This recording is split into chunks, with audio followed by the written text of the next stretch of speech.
Le médecin a été choqué lorsqu'il a vu la créature à l'intérieur de la narine du nouveau-né. Bonjour à tous. Profitez de ces moments de détente en regardant la série. Le bruit de la pluie s'abattait sur les vitres comme des griffes implacables. L'horloge indiquait 2 heures du matin, et l'hôpital général Mercier était étrangement silencieux. Certaines consultations externes avaient éteint leur lumière, et le long couloir scintillait sous un éclairage fluorescent vert pâle, ajoutant à l'atmosphère glaciale. Dans la salle d'accouchement numéro 4, le docteur Joseph Reynolds enfila une paire de gants en caoutchouc pour la 3e fois de la nuit, les yeux enfoncés par l'épuisement. Il jeta un coup d'œil à l'infirmière Lorraine, qui préparait à la hâte de la gaze, tandis que la sage-femme Hélène, une femme à la peau foncée et au regard déterminé, serrait la main de la mère en travail. Émilie criait à cause de l'intensité de ses contractions. « Émilie, respire profondément », dit Hélène d'une voix forte, resserrant son étreinte sur la jeune femme trempée de sueur. « C'est vrai. Ne contracte pas trop tôt le bas-ventre.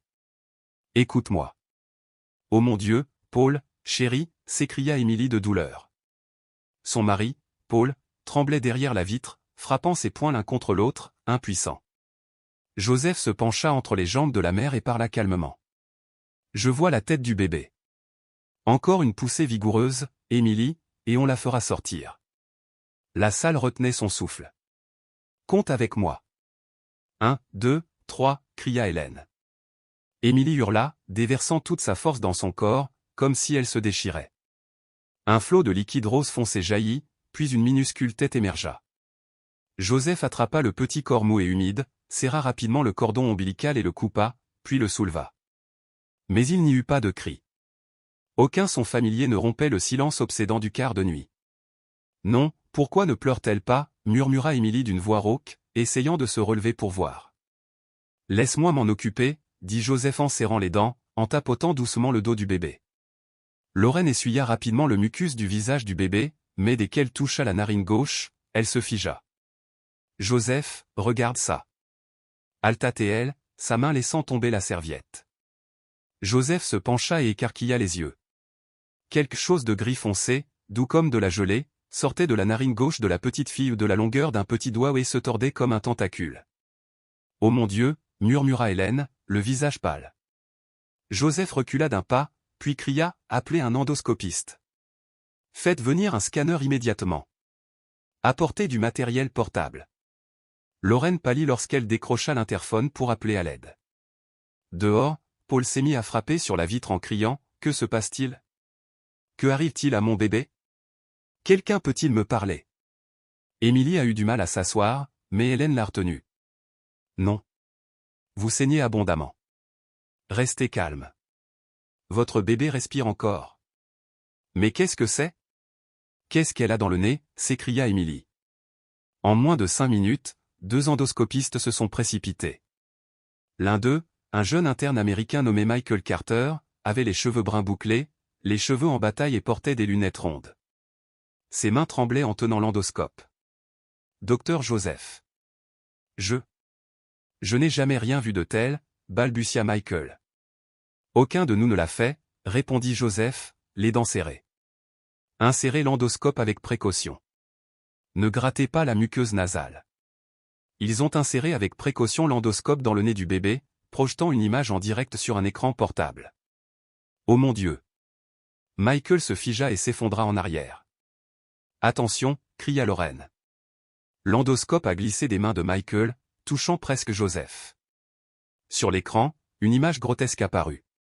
Dans les fosses nasales du bébé se trouvaient 3 organismes vermiformes, translucides et charnus, comme faits de mucus et de tissus vivants.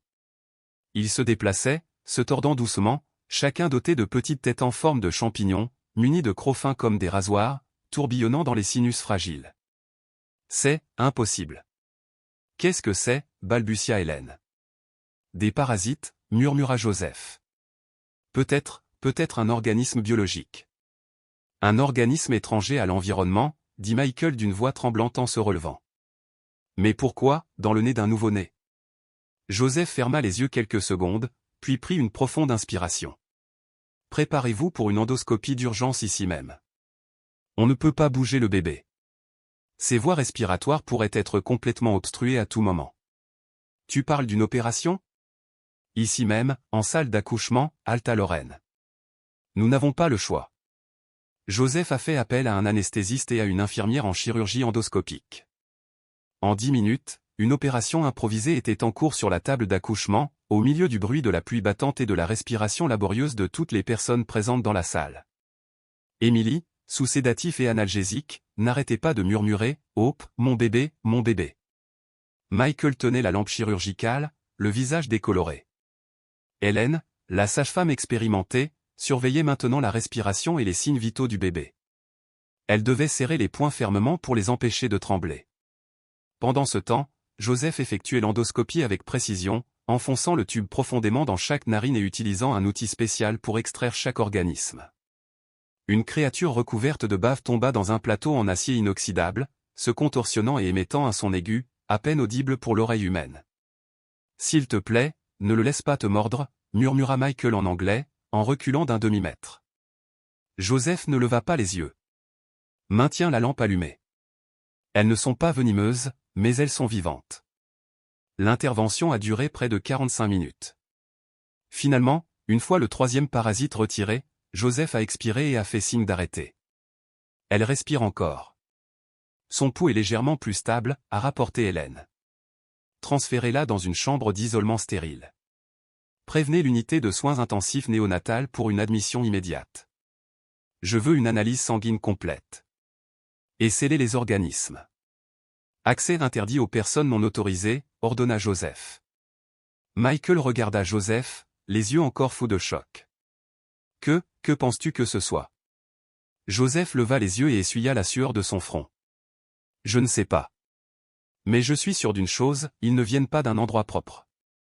Alors qu'il emportait le berceau, Emily essaya de se soulever et cria « Mon bébé !» Qu'est-ce qui lui arrive? Quelqu'un peut-il me le dire? Paul s'est précipité pour la tenir. Je ne sais pas ce qui se passe. Mais je suis là. Je suis là.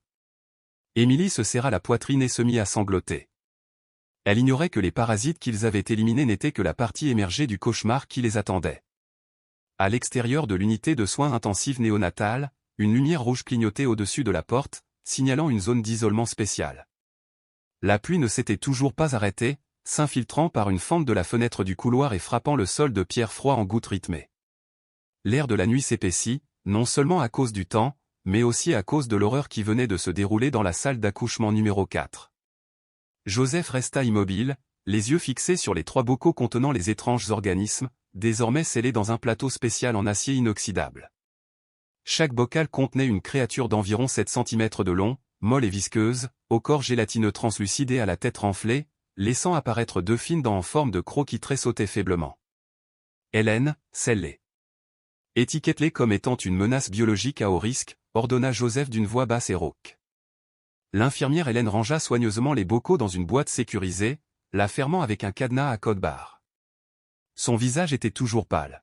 « Docteur, sérieusement, qu'est-ce que c'est » demanda-t-elle doucement. « Je ne sais pas encore » répondit Joseph, les yeux rivés sur les créatures. « Mais si c'est à cause d'elle que le bébé n'a pas pu respirer après la naissance, alors cet hôpital a un sérieux problème. » Michael Carter se tenait à proximité, encore sous le choc de l'opération. Il se tenait la tête et murmura « J'ai étudié la parasitologie à Ithaca, je n'ai jamais rien vu de pareil. » Cela pourrait être une nouvelle espèce, devina Hélène. Ou un variant, dit Joseph. On ne spéculera pas. J'ai envoyé une demande urgente au service de biologie de l'hôpital. Ils recevront les échantillons et commenceront les analyses demain. Un homme en blouse blanche s'approcha, le médecin traitant, le docteur Andrew Richard, la plus haute autorité de service ce soir-là. Son visage était sévère, avec de profondes rides au coin des yeux. Il a pointé du doigt la boîte scellée. Ceci reste confidentiel, dit-il fermement, mais doucement. Pas un mot ne sort de ce bâtiment.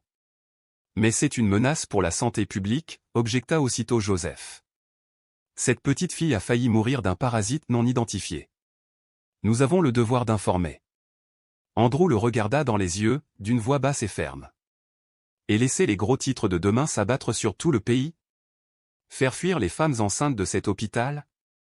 Transformer cet établissement en un nid de parasites, sans preuve concluante? Michael murmura, nous devrions au moins signaler cela au CDC. Il n'y aura pas de rapport tant que nous n'aurons pas confirmation, rétorqua Andrew. Je superviserai personnellement l'enquête par l'intermédiaire du département de biologie. Joseph resta silencieux quelques secondes.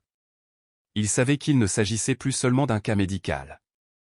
Il s'agissait désormais d'un réseau de gestion de l'information étroitement contrôlé.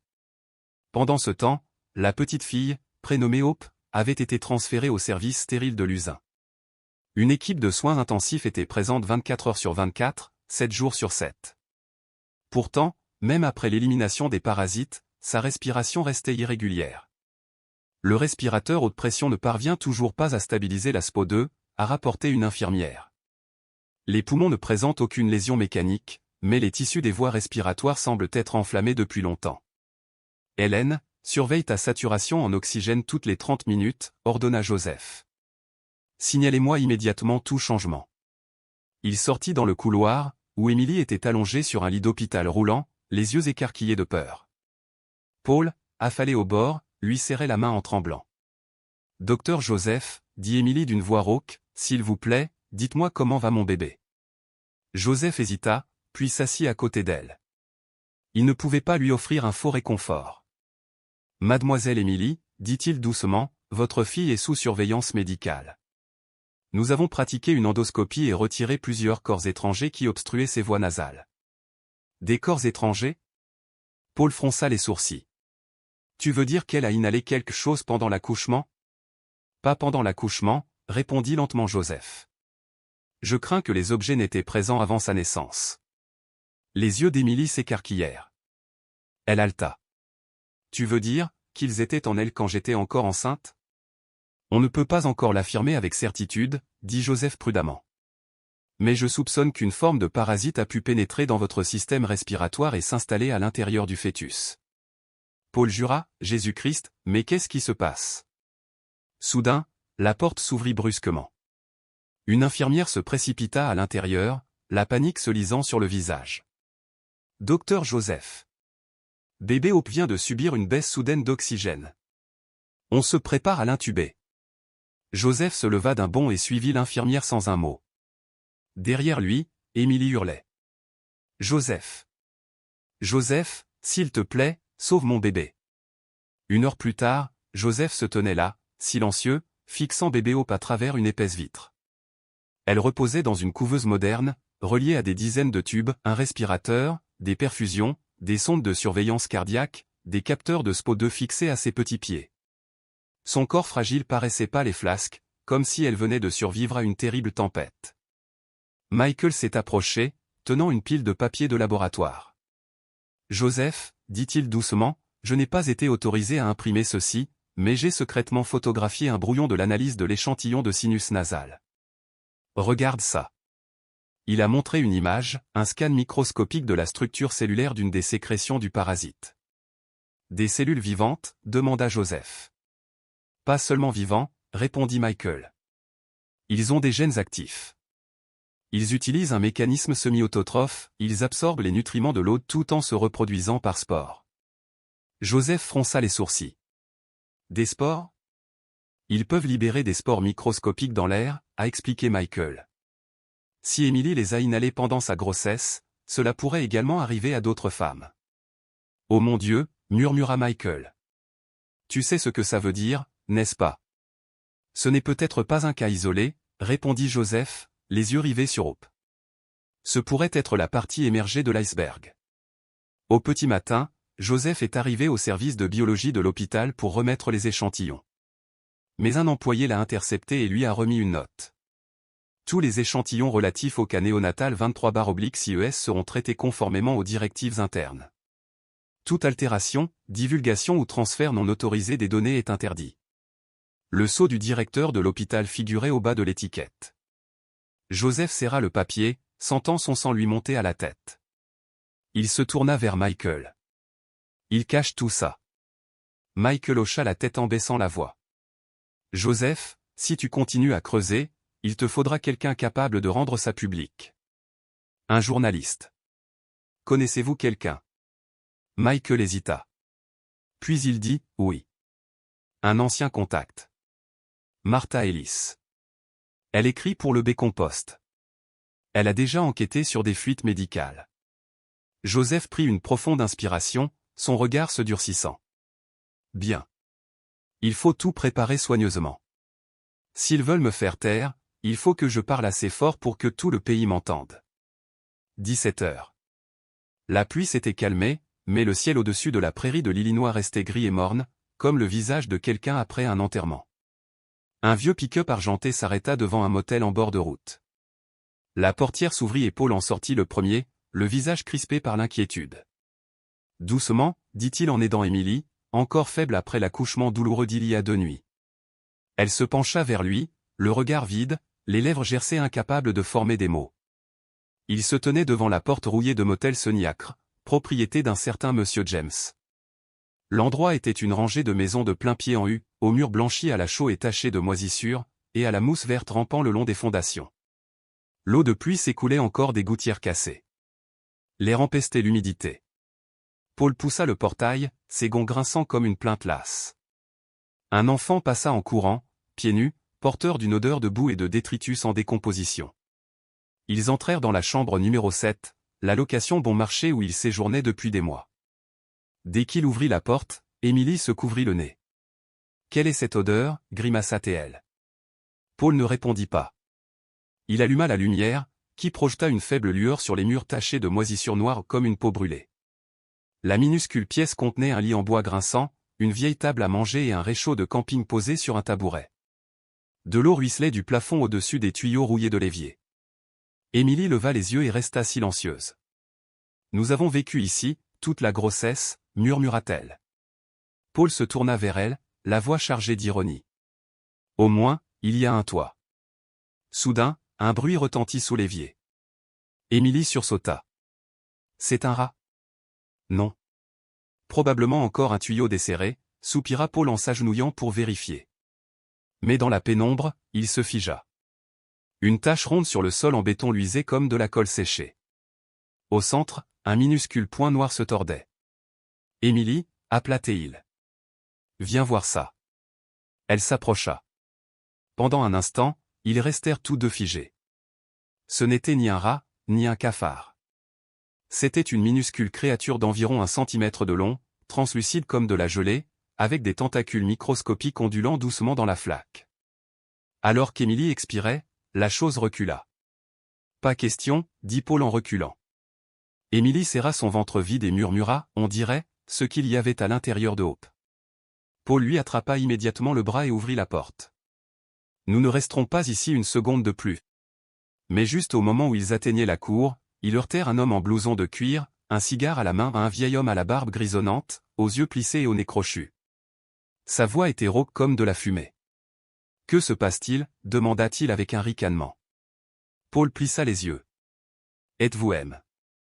James ?»« C'est vrai, » dit-il en exhalant de la fumée. « C'est moi qui possède cet endroit. »« Un problème ?» Émilie montra leur chambre du doigt, la voix tremblante. « Il y a une créature dans cette pièce. Elle se tortille sous les tuyaux. Je viens d'accoucher d'un bébé qui a failli mourir de parasites, et j'ai passé toute ma grossesse dans votre immeuble. » Monsieur James fronça les sourcils. « C'est quoi ces bêtises ? Vous m'accusez ? » « Accusateur » s'écria Paul. « L'hôpital général Mercy vient de prélever 3 organismes vivants du nez de mon bébé, et maintenant on retrouve une créature similaire sur votre propriété. » James laissa échapper un rire sec. « Je ne suis pas responsable si tu vis dans la saleté et que tu tombes malade. Je t'ai loué cette chambre honnêtement. La loi ne m'oblige pas à offrir du luxe. Tu ne vois pas, ça pourrait mettre ta vie en danger, cria presque Émilie. James lui lança un regard noir, baissant la voix. Ne tente pas ta chance. Si tu crées des problèmes, j'ai un moyen de te virer d'ici pour de bon. Paul serra les poings, mais Émilie le tira en arrière et murmura. Non. On ne reste pas. Allons-y. Ils quittèrent le motel et prirent un taxi jusqu'au poste de santé le plus proche. Là, Émilie demanda de l'aide pour inspecter leur environnement. Après 3 heures d'attente, d'explications et de remplissage de formulaires, ils ont finalement été orientés vers le docteur Amanda Brox, une experte en santé publique travaillant avec une équipe environnementale bénévole. Le docteur Amanda, une femme d'une 50aine d'années originaire de Peoria, portant d'épaisses lunettes et une expression sévère, écoutait attentivement et hochait la tête pendant qu'Emily et Paul parlaient. J'ai entendu des rumeurs à propos de ce motel, a-t-elle dit, mais personne n'a jamais déposé de rapport officiel. Eh bien, maintenant tu en as un, répondit Paul d'un ton ferme.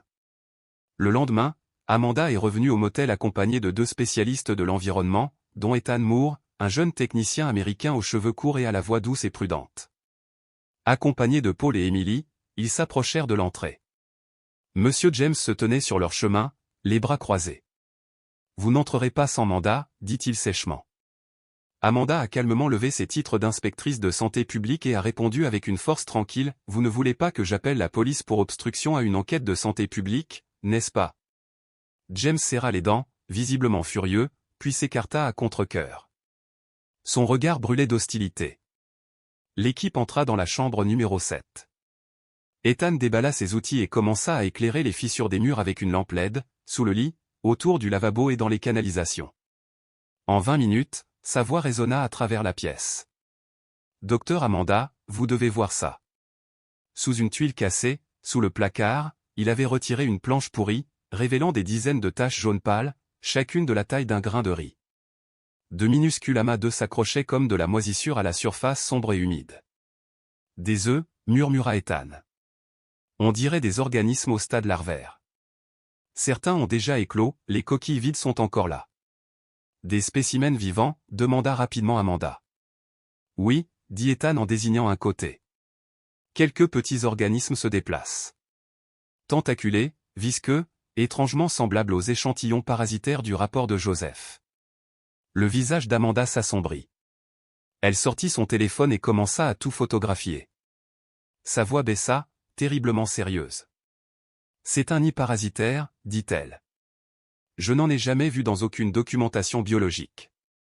Il semble capable de voler, Émilie trébucha en arrière, se couvrant la bouche. Oh mon Dieu, murmura-t-elle en tremblant. J'ai respiré ça, tous les jours pendant 9 mois. Ethan fronça les sourcils. Si ce sont les mêmes organismes que ceux retrouvés dans les fosses nasales de bébé Hope, alors ce n'est pas seulement un danger environnemental. C'est une grave menace pour la santé publique. Amanda se tourna vers Emily. Me donnez-vous la permission de prélever des échantillons d'air et un échantillon de cheveux sur vous? Oui, répondit Emily sans hésiter. Autant que nécessaire. Fais tout ce qu'il faut pour comprendre ce qui a blessé mon bébé. Ethan hocha la tête et commença à collecter des échantillons. Pendant ce temps, de loin, Monsieur James observait attentivement l'équipe. Ses yeux se plissèrent. Il sortit son téléphone et passa un appel. Le même après-midi, Amanda a envoyé tous les échantillons et photos au département d'épidémiologie du Springfield Regional Health Institute. Elle a également appelé directement le docteur Joseph. Joseph, j'ai besoin de te voir. C'est plus grave qu'on ne le pensait. Amanda, qu'as-tu trouvé? La voix de Joseph grésillait au bout du fil. Un nid parasitaire. La même où Emily a vécu toute sa grossesse. Des dizaines d'amas d'œufs. Des larves actives. Il y eut une longue pause. On ne peut pas considérer cela comme un cas isolé, a poursuivi Amanda. Et on ne peut pas laisser James enterrer ça. Le lendemain matin, dans un petit bureau de l'ancienne aile technique de l'hôpital général Mercy, le docteur Joseph était assis seul devant son ordinateur. Il tapait des commandes de recherche dans la base de données interne, tandis qu'une faible lumière filtrait par une fenêtre poussiéreuse. Il n'avait même pas remarqué qu'il serrait la souris si fort que ses jointures étaient devenues blanches. Il venait de raccrocher avec Amanda Brooks, qui a confirmé la découverte d'œufs du même organisme trouvé dans toute la chambre de motel d'Emily. Une rage sourde envahit Joseph comme une tempête souterraine. Il tapa les mots-clés. La mort d'un nouveau-né provoque une insuffisance respiratoire soudaine dans une résidence près de Sunny Acre. Les résultats sont apparus presque instantanément. K1, un garçon de 8 jours est décédé à la maison, amené à la clinique à 3 heures du matin. K2, une fillette de 5 jours est décédée après avoir été nourrie et n'a pas répondu à la réanimation. K3, un garçon nouveau-né n'a survécu que 12 heures et n'a montré aucun réflexe respiratoire stable. Les 3 cas se sont produits au cours des 6 derniers mois. Les 3 bébés vivaient près du Sunny Acre Motel. Aucun n'a fait l'objet d'autopsies approfondies. Ce ne peut pas être une coïncidence, murmura Joseph en creusant plus profondément. Il a sorti une brève note de l'infirmière en chef de nuit sur le 2e décès. Mucus épais à l'odeur étrange observée dans les narines du bébé. Essuyé avant la réanimation cardio-pulmonaire. Pas d'examen supplémentaire en raison d'une chute rapide de la tension artérielle. Joseph frappa le bureau de sa main. À ce moment précis, la porte s'ouvrit brusquement. Michael Carter entra, l'air tendu. « Joseph, dit-il d'un ton pressant. Je viens de parler à une infirmière à la retraite, Béatrice Morris.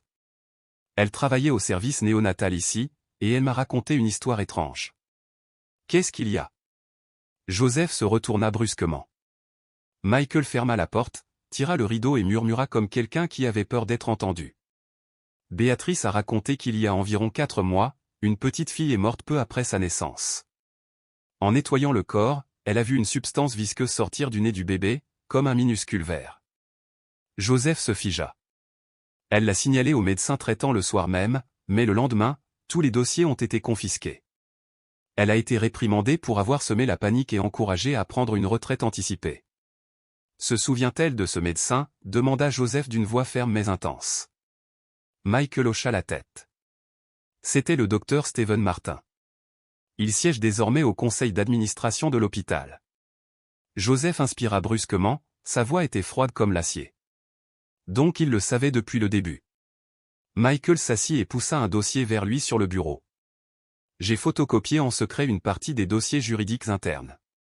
Examinez attentivement les signatures figurant sur les certificats de décès des 3 nourrissons. Joseph feuilleta les pages. Chacun d'eux a été signé par Stephen Martin. Ce soir-là, Joseph se rendit à la maison de retraite Cedar Haven, où vivait Béatrice Morris. C'était une petite femme d'une 60aine d'années, ses cheveux argentés soigneusement attachés en arrière. Elle était assise près de la fenêtre et lisait. Des parasites dans le nez, dit-elle après avoir entendu l'histoire de Joseph. Je n'ai jamais rien vu de tel. Mais quand je l'ai signalé, Stephen m'a dit que je me faisais des idées. Il a mis ça sur le compte du déclin mental dû à l'âge. As-tu gardé quelque chose de cette époque ? Des photos, des notes, quoi que ce soit, demanda Joseph. Béatrice hésita, puis ouvrit un tiroir et en sortit un vieux carnet usé. Elle ouvrit une page précise et la désigna du doigt. 17 février, mucus jaune provenant du nez du nouveau-né. J'avais l'impression qu'un petit organisme en sortait, mais il se rétractait rapidement. Le docteur Stephen m'a conseillé de ne pas en parler. Les mains de Joseph tremblaient. C'est ça. Exactement ce que j'ai retiré du nez d'Hope. Béatrice lui serra fermement la main. Je savais que je n'étais pas folle. Mais j'ai gardé le silence pendant 4 mois, de peur d'être poursuivi en justice. Tu ne vas pas laisser ça être enterré, n'est-ce pas ? Joseph la regarda dans les yeux. Non. Je ne laisserai pas un autre bébé mourir. Promis.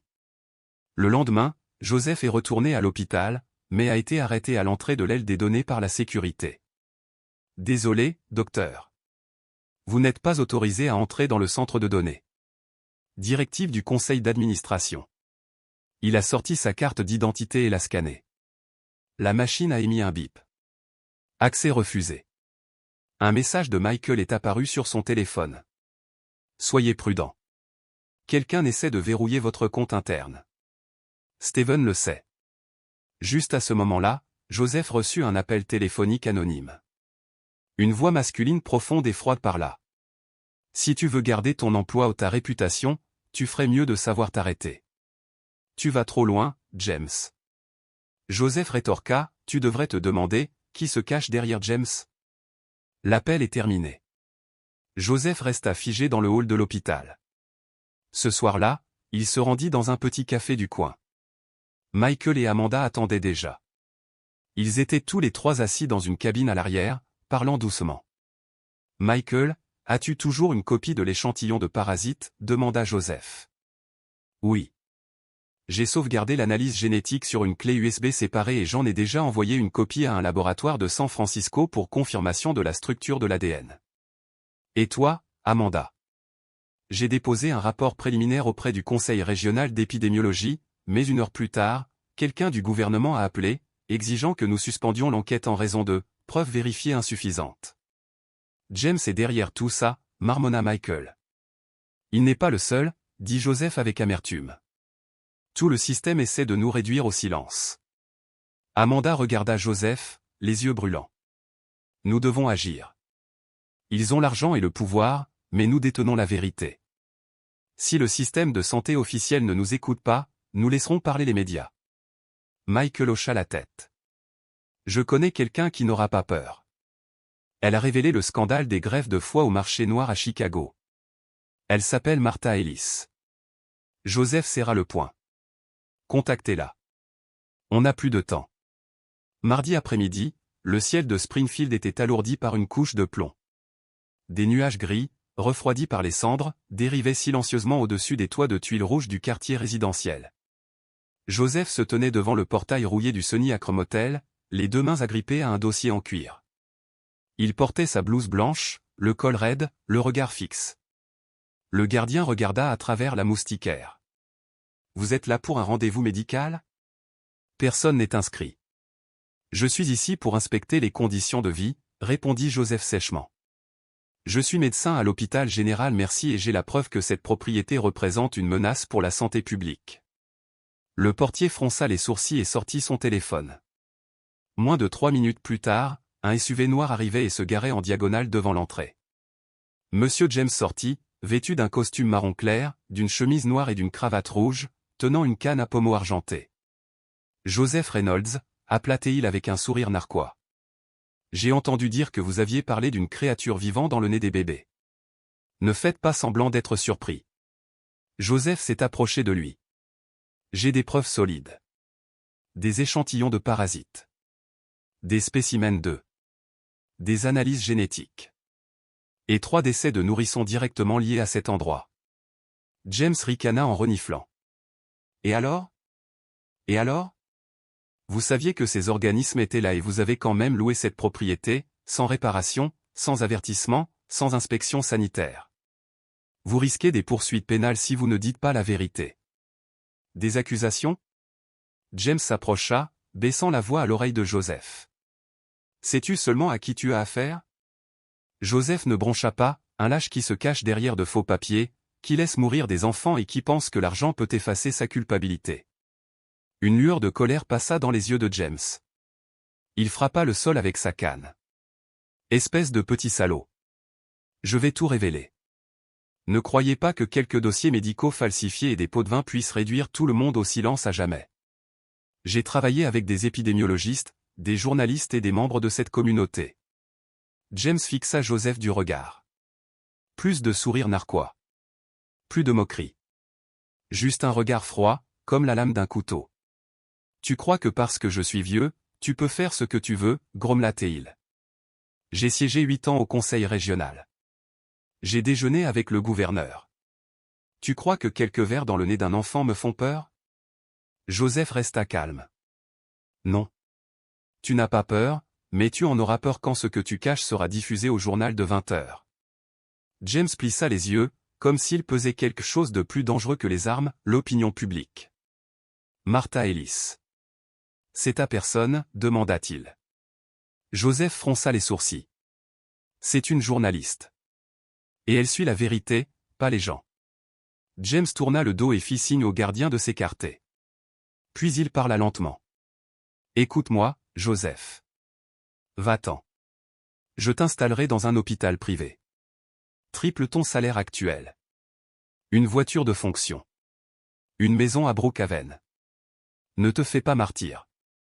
Joseph sourit, un sourire sans aucune trace d'abandon. Je ne suis pas un martyr. Je ne veux juste pas qu'une autre petite fille meure à cause de toi. Soudain, James jeta sa canne au sol et se précipita, attrapant Joseph par le col, son visage à quelques centimètres. Tu le regretteras. Je te le promets. Tu ne travailleras plus jamais à Springfield. On te traînera devant des commissions d'éthique médicale. Les médias déformeront ton image. Tu perdras tout. Joseph ne broncha pas, et c'est moi. Tu tomberas avant moi. Un klaxon retentit derrière eux. Un véhicule civil s'arrêta le long du trottoir. La vitre s'abaissa. À l'intérieur, Martha Ellis était assise les cheveux bruns en bataille, le regard perçant comme une lame, tenant un appareil photo professionnel. Elle déclencha 2 clichés, capturant l'instant précis où James posa la main sur le col de Joseph. James se retourna brusquement, les yeux écarquillés. « Allez-y, poursuivez-moi en justice, monsieur James », cria Martha par la fenêtre. « Mais le temps que vous trouviez un avocat, ces photos seront déjà en ligne. » James recula, serrant la mâchoire, le visage figé sur place. Cette nuit-là, dans son bureau, Joseph a reçu un courriel du conseil d'administration de l'hôpital. Notification, le docteur Joseph Reynolds est par la présente temporairement suspendu pour violation du protocole de données internes, notamment pour divulgation d'informations médicales non vérifiées en dehors de l'hôpital.